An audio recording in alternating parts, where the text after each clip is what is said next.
Introducing group members.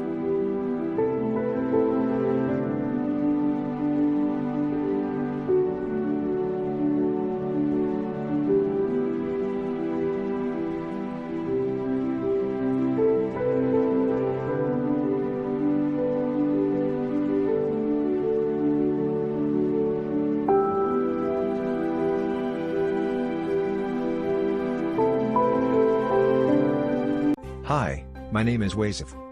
Hello. My name is Hayami. Hi there. I'm Anis. And I'm Hafizuddin.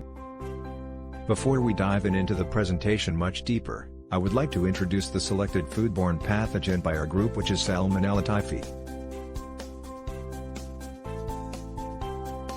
Negative bacteria that is responsible for typhoid fever and has been burden on developing nations for generation. In 1829, Pierre Louis was the first to coin the term thyroid fever after identifying lesions in the abdominal lymph nodes of patients who had died from gastric fever.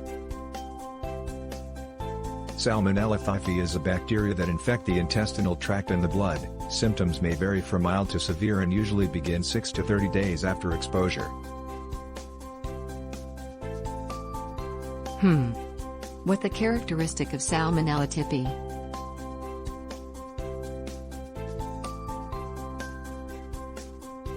Salmonella typhi is a rod-shaped bacteria, or known as bacillus.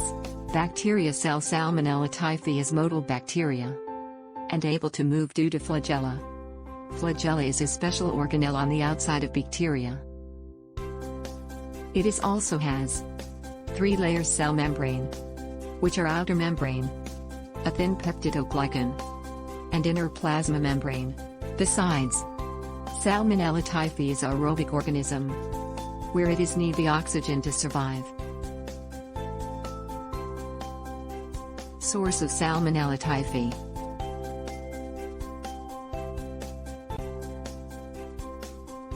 Salmonella typhi is widely distributed in domestic and wild animals. It is also prevalent in food animals such as poultry, cattle, and pig. Besides, it can pass through the entire food chain from animal feed, primary production, and all the way to household. Salmonellosis is most commonly contracted in human by consuming contaminated animal product, such as eggs, milk, and meat. Other food sources that are involved in the transmission of Salmonella typhi are fresh vegetables and fruits. How Salmonella typhi is transmitted. Salmonella typhi is transmitted through 2 ways, which are through the fecal-oral route and through the typhoid carrier. Through the fecal-oral route, the bacteria spread through the feces and urine of the infected. Eating food that is served by the infected person and didn't wash their hands after using the toilet can cause you to be infected. Typhoid fever mainly occurs in developing countries such as Bangladesh, India, Indonesia, Laos, Nepal, Vietnam and Pakistan. A small percentage of people who recovered from typhoid fever can still infect others through their feces as they still continue to carry the bacteria. They are called chronic carrier and no longer show signs and symptoms.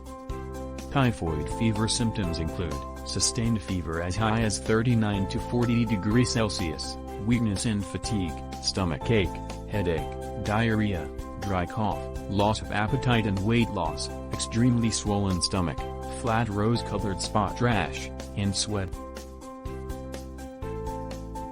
Right now I will talk about treatments and preventions of Salmonella typhi. As it associates with diarrhea, make sure to drink an adequate amount of water while diarrhea lasts, to keep rehydrated. But, if it is more severe, seek medical treatment. Usually, antibiotics like ciprofloxacin and ceftriaxone will be prescribed. Prevention is the best cure. There are a few ways to prevent spreadation of Salmonella typhi. First, practice good hygiene. For example, wash your hands after using the toilet. Your kitchen or cooking area must far away from the toilet to avoid cross-contamination. Do not eat raw foods that are highly suspected with Salmonella typhi like eggs and red meats.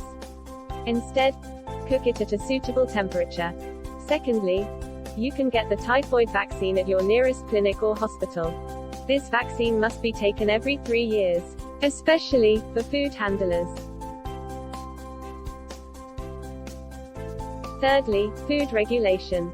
Under Malaysia Food Hygiene Regulations 2009, Regulations 11, General duties of proprietor, owner or occupier of food premises must comply with general requirements of food premises which are employ only food handlers who have undergone a food handler training and been medically examined and vaccinated. Maintain records pertaining to cleaning, packaging, processing, storing, distributing of food. If failed to do so, penalty will be given not more than 10,000 ringgit Malaysia or in imprisonment not more than 2 years. There are concern by the scientists as there has been increasing cases in antimicrobial resistance by this pathogen. So, it is very crucial for us to prevent spreading this pathogen any further.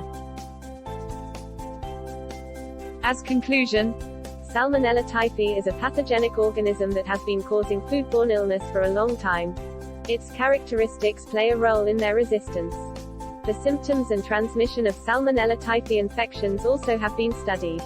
Besides, maintaining good hygiene is very crucial for us, especially in the underdeveloped countries where the cases reported are very concerning. As the representative of this group, I want to say thank you for watching this video until the end. Before this video ends, please answer the question that will be shown after this, in the comment area, as an assessment of your understanding of this presentation.